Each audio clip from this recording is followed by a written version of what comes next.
Hey everyone, in this video I'll show you how to fix Canva Docs not working step by step. So if Canva Docs won't load, keeps freezing, crashes, or certain features stop responding, yeah, this guide will help you troubleshoot the most common problems really quickly. First, make sure your internet connection is stable. Canva Docs relies heavily on cloud syncing, so weak internet can cause loading and saving problems. Next, refresh the Canva Docs page and wait a few seconds for everything to reload properly. So, temporary browser glitches can sometimes stop Docs from working normally.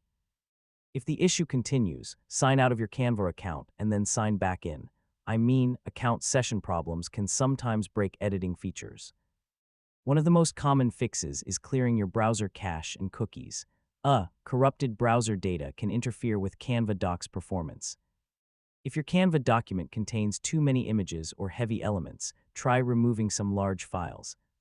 Oversized projects can slow Docs down a lot. If the browser version keeps freezing, try using the Canva desktop app instead. So sometimes the desktop version runs more smoothly for large projects. And that's basically how to fix Canva Docs not working from start to finish.